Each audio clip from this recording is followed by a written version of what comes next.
Hello बच्चों, क्या हाल चाल है आपके। आज देखिए ऑप्टिक्स के एक छोटे से डाउट पे बात करेंगे जहां पर नॉर्मली बच्चे बहुत कंफ्यूज रहते हैं। ऑप्टिक्स में एक छोटा सा पॉइंट है focal length. Focal length mirror में कब पॉजिटिव लेनी होती है, लेंस में कब पॉजिटिव नेगेटिव लेनी होती है, इसको लेके बहुत सारी दुविधाएं रहती है हमारे माइंड में।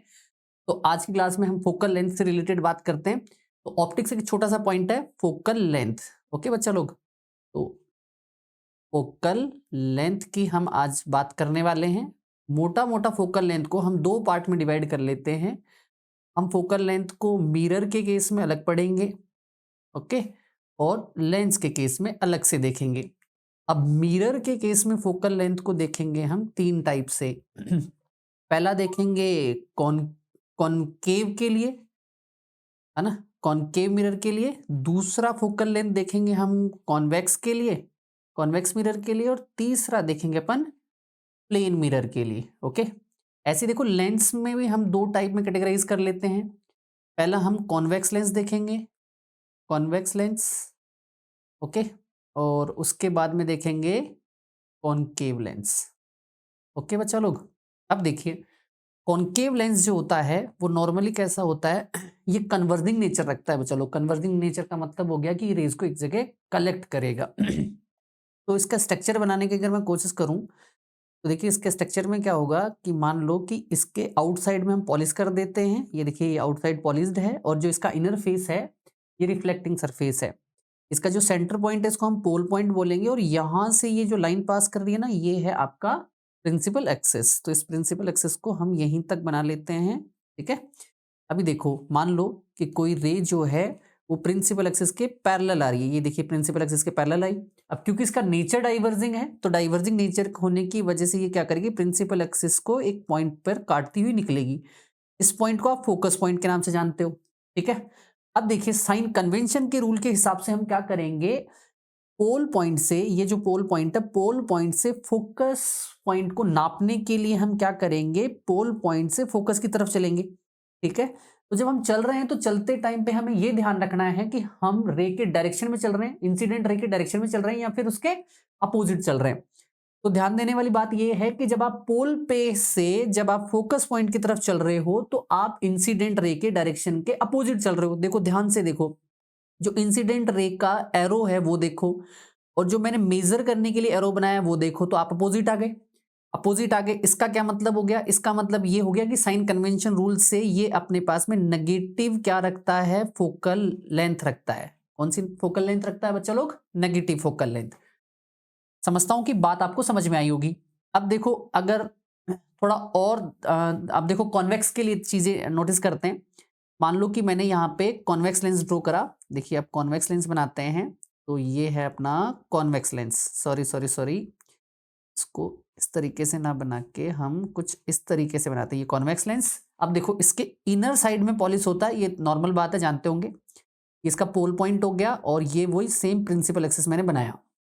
अब देखिए अब मैं क्या करूंगा, फिर से एक रे लूंगा जो कि प्रिंसिपल एक्सिस के पैरेलल आएगी।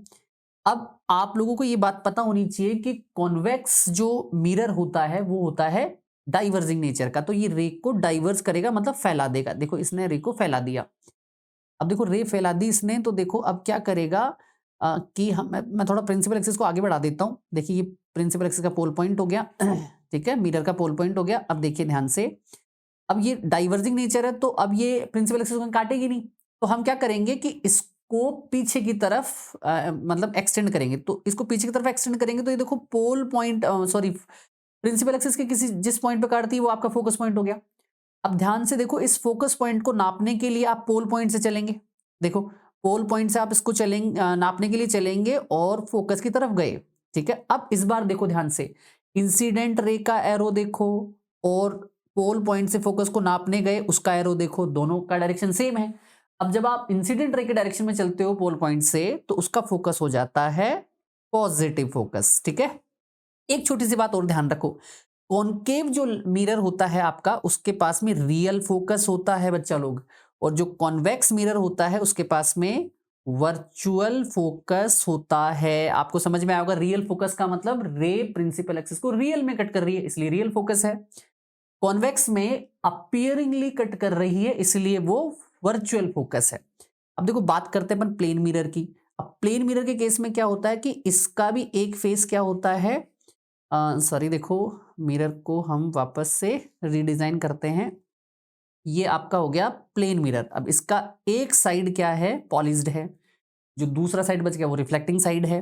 ठीक है, इसमें प्रिंसिपल एक्सिस बनाते हैं तो ये हो गया इसका प्रिंसिपल एक्सिस। अब देखो ये मान लो कोई ऑब्जेक्ट है, इसकी इमेज बनाते हैं। अब इसकी इमेज बनाएंगे तो ध्यान से देखो कि यहां से एक रे जो है वो क्या हुई, वो पैरेलल टू प्रिंसिपल एक्सिस गई, ये लीजिए। तो ये जब पैरेलल टू प्रिंसिपल एक्सिस गई तो वापस इसी मीडियम में आ जाएगी, क्योंकि ये परपेंडिकुलर है प्लेन के, और जो रे परपेंडिकुलर जाती है प्लेन के वो angle of incidence I zero रखती है। तो रिफ्लेक्शन का लो फॉलो करते हुए उसको आर भी जीरो बनाना है, तो वापस रिट्रेस कर जाएगी अपने उसी पाथ में। तो आपको ये एरो समझ में आया होगा कि ये जिस पाथ में गई है वापस उसी पाथ में आ जाएगी। मैं मेरी बात को फिर से रिपीट कर रहा हूं, बहुत ध्यान से सुने। जब मैंने क्या किया, पहली रे को ऑब्जेक्ट से प्रिंसिपल एक्सिस पे इंसिडेंट करवाया, तो सॉरी प्रिंसिपल एक्सिस पे नहीं, जब मैंने रे को प्लेन मिरर पर इंसिडेंट करवाया तो वो परपेंडिकुलर डायरेक्शन में गई। अब क्योंकि परपेंडिकुलर डायरेक्शन में गई तो वो नॉर्मल के अलोंग गई है, तो नॉर्मल के अलोंग गई है तो वापस नॉर्मल पे ही रिट्रेस होके वो आ जाएगी। ठीक है, दूसरी रे को मैं कहां फेंक देता हूं, दूसरी रे को मैं इस पॉइंट पर फेंक देता हूं। अब देखो इस पॉइंट से क्या होगा कि यहां पर जो एंगल ऑफ इंसिडेंस बना है इतना ही एंगल ऑफ रिफ्लेक्शन मानते हुए ये नीचे की तरफ जाएगी ये रे। ठीक है, जब मैंने इस रे को पीछे की तरफ एक्सटेंड किया और ये जो नॉर्मल वाली रे है इनको पीछे की तरफ एक्सटेंड किया तो यहां पर आपकी इमेज क्रिएट हुई है। अब देखो यहां पर रेज ने रियल में कट नहीं किया है, तो रियल में कट नहीं किया है तो इसका मतलब ये वर्चुअल ऑब्जेक्ट बना रहा है, और इसका जो फोकस होता है ना वो बेटा लोग क्या होता है, इनफाइनाइट होता है इसका फोकस। अब इनफाइनाइट क्यों हुआ इस बात को समझो आप। इनफाइनाइट इसलिए हुआ क्योंकि देखो जैसे मान लो कि ये मेरा जो हाथ है, अगर आप लोगों को हाथ बहुत अच्छे से समझ में आ रहा है, अगर ये एक तरीके से कॉन्केव मिरर की तरह बिहेव कर रहा है, ठीक है, और मेरा ये जो पेन का नॉब है और ये इसके फोकस को शो कर रहा है, तो आपको मेरा हाथ एक कर्वेचर फॉर्म में दिख रहा होगा। अब आप थोड़ा सा नोटिस करें, थोड़ा सा नोटिस इस बात को करें कि जैसे जैसे मैं कर्वेचर पार्ट को सीधा करूंगा, मतलब मेरे हाथ को जैसे जैसे स्ट्रेट करूंगा, वैसे वैसे ये जो पेन का नॉब है ये मिरर से दूर जाता जाएगा, ऐसे देखो दूर चलेगा, और जैसे जैसे मेरा हाथ परफेक्टली प्लेन हो जाएगा ये पेन का नॉब कहां चला जाएगा, इस मिरर के लिए, प्लेन मिरर के लिए इनफाइनाइट पे चला जाएगा बच्चा लोग। ठीक है, तो जो प्लेन मिरर होता है उसके लिए फोकस क्या होता है, इनफाइनाइट होता है। अब करता हूं बात आपको समझ में आई होगी मिरर के केस में। ठीक है, अब देखो अब हम बात करते हैं लेंस की। देखो लेंस में बात कर रहे हैं, लेंस दो टाइप का, एक होता है कॉन्वेक्स लेंस और एक होता है कॉनकेव लेंस। अब ये जो कॉन्वेक्स लेंस होता है ना ये होता है कन्वर्जिंग नेचर का ना, कन्वर्जिंग, ये कन्वर्जिंग नेचर रखता है, और जो कॉनकेव है वो रखता है डाइवर्जिंग, डाइवर्जिंग नेचर। ठीक है, तो मतलब कॉन्वेक्स लेंस जो है वो रेज को क्या करेगा, कलेक्ट करेगा, और जो कॉनकेव है वो रेज को क्या करेगा, डाइवर्स करेगा, मतलब फैलाएगा। ठीक है, अब देखिए इसके स्ट्रक्चर में देखिए ये किस तरीके का स्ट्रक्चर बनाता है, ये कुछ इस तरीके से बना बना होता है। ये मिडिल से क्या होता है, थिक, मतलब थिक होता है, और एजेस से क्या होता है, थिन होता है। ये इसका अपर्चर होता है, इसको अपर्चर बोलते हैं। ये हो गया इसका प्रिंसिपल एक्सिस, और इसको बोलते हैं ऑप्टिकल सेंटर। ये पॉइंट मिरर के केस में होता है पोल पॉइंट, और जो आपके पास में जो है लेंस है उसके केस में होता है ऑप्टिकल सेंटर। अब देखिए अगर मान लो कोई ray parallel to principal axis आई, देखो मैं पैरेलल टू प्रिंसिपल एक्सिस किसी ले को लेके आ रहा हूं, अब इसका नेचर कन्वर्जिंग है तो ये रेस को क्या करेगा, कन्वर्स करेगा।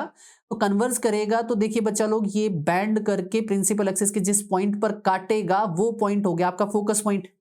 अब क्योंकि हमारा वीडियो का मेन मोटिव फोकल लेंथ को समझना है, तो आप ऑप्टिकल सेंटर से फोकस पॉइंट को नापने के लिए जिस डायरेक्शन में चल रहे हो उसका एरो दिखाओ। देखो ये एरो बना दिया।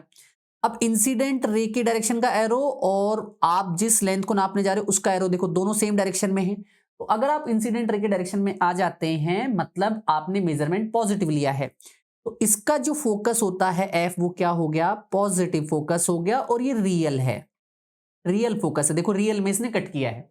अच्छा डाइवर्जिंग की बात करें तो डाइवर्जिंग जो मिरर होता है, सॉरी लेंस जो होता है वो क्या करता है, वो देखिए वो मिडिल से तो क्या होता है, पतला होता है, थिन होता है, और एजेस से क्या होता है, थिक होता है, देखो मोटा होता है। ठीक है, अगर मैं इसके लिए बात करूं तो ये इसका मैंने बनाया अपर्चर, ये इसके लिए बना प्रिंसिपल एक्सिस, और ये हो गया इसका ऑप्टिकल सेंटर।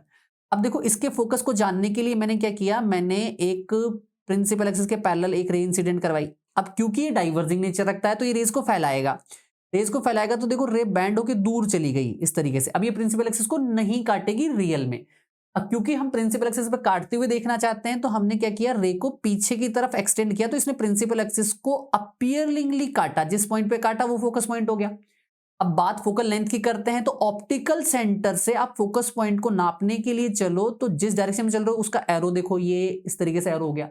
अब आप इस एरो को कंपेयर करो इंसिडेंट रे के डायरेक्शन के साथ में, तो इंसिडेंट रे के डायरेक्शन का एरो ये देखिए, आपको समझ में आ रहा होगा, और ये है आपने मेजरमेंट वाली लेंथ का एरो, दोनों अपोजिट डायरेक्शन में है। तो मैं समझूंगा कि आपने आइडिया लगा लिया होगा कि इसके अगर फोकस की बात करोगे तो ये फोकस होता है इसका नेगेटिव, और नेगेटिव फोकस होने के साथ साथ में इसका ये फोकस होता है वर्चुअल, बच्चा लोग। ठीक है, तो मैं होप करूंगा कि आप लोगों को मैंने फोकस के बारे में जितनी भी इंफॉर्मेशन दी है वो आप लोगों को बहुत अच्छे से समझ में आई होगी। जल्दी हम नए वीडियो में एक नए मतलब कंसेप्ट के साथ मिलेंगे। ठीक है, तब तक के लिए थैंक यू दोस्तों।